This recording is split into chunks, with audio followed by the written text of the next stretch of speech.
आज के एपिसोड में महाराणा संग्राम सिंह मेवाड़ के सबसे महत्वपूर्ण शासक। इन्होंने अपनी शक्ति के बल पर मेवाड़ साम्राज्य का विस्तार किया और तहत राजपूताने के सभी राजाओं को संगठित किया। रायमल की मृत्यु के बाद 1509 में राणा सांगा मेवाड़ के महाराणा बन गए। राणा सांगा ने अन्य राजपूत सरदारों को एक साथ सत्ता में आयोजन किया।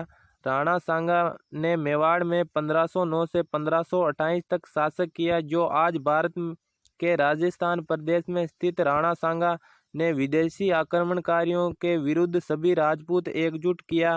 राणा सांगा सही मायनों के एक बहादुर योद्धा शासक थे, जो अपनी वीरता और उदारता के लिए प्रसिद्ध हुए। इन्होंने दिल्ली, गुजरात व मालवा बादशाहों आक्रमण से अपने राज्यों की बहादुरी से रक्षा की।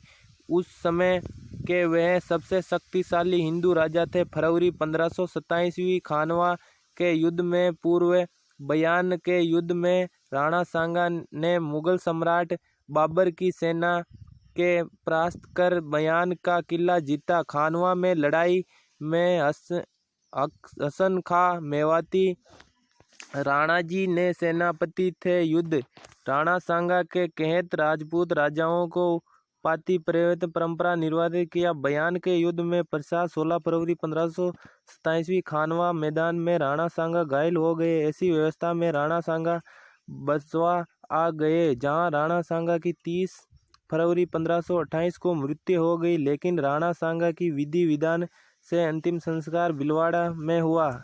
एक विश्वासघाती के कारण वह बाबर से युद्ध हारे, लेकिन उन्होंने शौर्य से दूसरे प्रेरित किया। इनके शासनकाल मेवाड़ में अपनी समृद्धि, सच्चोता, ऊंचाई पर एक आदर्श राजा की तरह इन्होंने अपने राज्य की रक्षा की। राणा सांगा अदम्य साहसी थे। एक भुजा, एक आंख, एक टांग खो अफगानी जख्मों के बावजूद उन्होंने अपना महान पराक्रम नहीं खोया।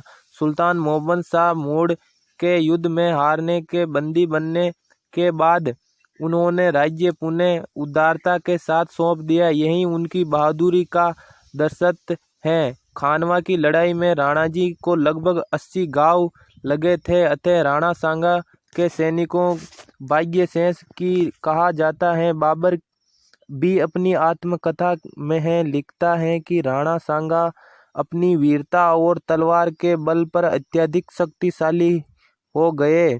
वास्तव में उसका राज्य चित्तौड़ में था। मोड़ू के सुल्तानों के राज्य पतन के कारण उसने बहुत से स्थानों पर अधिकार जमा लिया। उनको मुल्क 10 करोड़ आमदनी का था। उनकी सेना में 1 लाख सवार थे। उनके सातवां राव 104 छोटे सरदार थे।